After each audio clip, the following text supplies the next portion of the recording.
Welcome everyone to 5 ways to use Kami in a middle school classroom. My name is Dodie Ainslie. I'm an ed tech specialist at BT Bosse's in New York. And I'm going to be talking to you today about using Kami and how to use it in really some pretty cool ways in a middle school classroom. Now, we think about Kami, we think about it being an annotator of documents, and sure, it for sure is. You can annotate PDFs, and that's what most people think about is annotation of PDFs. But did you know you could also bring in Word, PowerPoint, images, as well as docs and slides? And if you are integrating with an LMS like a Google Classroom or Schoology or Canvas, you'll actually can bring in any of these documents and it will be created as a Kami PDF in your assignment. So that's kind of cool. It also makes any of your documents accessible to all. And that's really, really important. We're going to talk about some of those features in a bit. So when I think of Kami, I think of it as a presentation tool, which we're going to talk about, a processing tool to process content, a collaboration tool, and an assessment tool to use as an assessment. So what are some 5 ways that we can use Kami in a middle school classroom? Let's talk about it. The first one is on-the-fly whiteboard. So the idea here is that, especially in a hybrid situation, you want your students at home to see what your students in the classroom are seeing. So the idea here is that you share your screen and you do your notes based on the conversation in the class, just like you would normally, but instead of using a regular whiteboard, you would use a blank page from Kami. So here's an example of one where the high school, this is a 6th grade social studies example, where the teacher was facilitating a hybrid situation. She was at this point using Zoom, sharing her screen, but also projecting her screen in the classroom. So she opened up a blank page and just started writing notes. The beauty of this is that then she was able to take these notes and post them later to her Google Classroom page so that those students that were not able to be there in class were still able to see the notes, and those that were there could refer back to the notes, which is kind of cool. All right, so let me show you this. It's very simple to do. If I went to a new tab and I just go to my Kami extension, when you open up your Kami extension, you can see right here, new blank page. So I can add as many pages as I want, and I can also actually add different types of pages. So I could do a lined page if I wanted to, and I could go ahead and add it. So from here, I can go ahead and just write notes using the drawing tool, right? So I can go ahead and write notes. The beauty of this is if I were to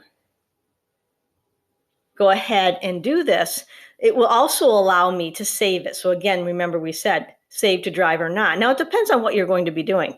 If this is something that you're just kind of like on the fly doing, you don't think you're going to need it, you certainly could dismiss this and not save it.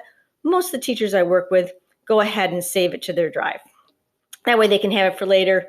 That way they can actually post it for students so that they can see it. So that is number 1, 5 ways you can use Kami, and that is as a whiteboard. Number 2, explain your thinking with screen capturing. This is really powerful. In Kami, under the commenting features, you have the ability to do audio comments, video comments, and screen capturing comments. And so what I like to do is have push out an assignment where I'm actually screen capturing the modeling or think aloud of the assignment or any directions that I have. And then the students can open it up and actually watch me do it. And then they can actually complete it themselves. And then in the end, they can screen capture themselves, which is really cool, right? So let me show you an example of this.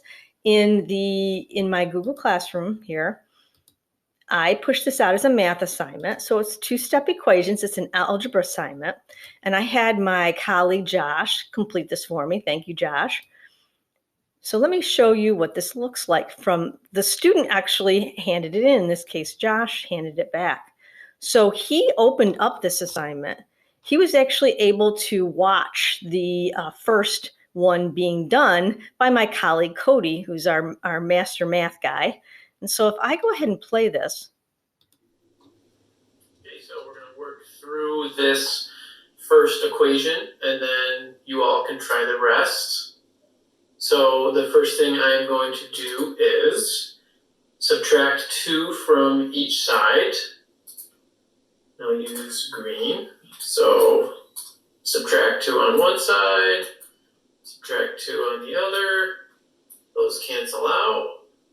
We have 4 equals 8. I think you get the idea. The student opens it up, they can actually watch the modeling of the problem, and then they can go ahead and do the rest. In this case, Josh completed the rest, but part of the directions was that Josh was to also do a screen capture. So he screen captured himself doing one of the problems. And you can think about the power of this as a teacher, right? I can actually open this up. I can watch Josh completing his homework, even though we're remote, and I can see where his thinking goes. I can also then comment back, either audio, video comment, or another screen capture, and I can let Josh know what I liked that I saw, and maybe something that maybe was something a misconception on his part that maybe we could help work on. So that is actually using screen capturing, and I think that that's pretty powerful of a tool in Kami, the screen capturing. That's number 2. Number 3, collaboration in real time. Pretty powerful. We know that middle school students love to socialize. So we want to give that to them in the remote environment as much as in our regular classroom environment. So in this case, what I did was I created a collaborative assignment, and I had them, I took it, it's an ELA example I'm going to show you. I had the story that I wanted them to use, and I wanted them to go in and actually read the story twice. And then I wanted them to collaborate, whether they were there together in like a breakout room and they were talking, or maybe they were doing it on their own at different times, right? So I pushed it out in Google Classroom in this example, and I had them working on this in small groups. Okay, so let me show you what this might look like from my point of view. On here, as I open it up as a teacher, you can see that I actually included some audio directions, which was cool. And then they went in, they highlighted. I can actually, when I hover over them, I can actually see that JM, their initials, so I know the student, was actually the one that highlighted this. So I know exactly who highlighted what. And then they also commented. So some of them use text comments, some of them use audio comments, and then there's some video comments below and everything. So I know exactly who was in, who did what, and they're thinking. And they're collaborating with each other by using text comments, audio comments, and video comments. How cool is that? So collaboration is another way of using Kami in a middle school classroom. Number 4, online thinking note catcher. So often in a hybrid or in a remote classroom, what we're doing is we're having them on a platform, say it's Google Meet or it's Zoom, and we want to put them in breakout rooms in order to think through something or work on something. And in this case, I want, though, to make sure that I have record of kind of like their thinking and what they're doing, right? And we want them to be working together. So this is an example of where this is a science note catcher. I created this note catcher and I pushed it out to everybody in the group in Google Classroom. Everybody got the same note catcher, but different pages. So here's what it looks like. Let me show you what this looks like here. So this is what it looked like when I pushed it out. So we've got the different groups. They go in, group 1 in the breakout room would go into group 1. And in this assignment, they were actually just finishing up working on the water cycle. And I wanted to see how much they remembered about the water cycle. Also wanted to know how would it work if there was a part of the water cycle that all of a sudden wasn't there anymore in our environment?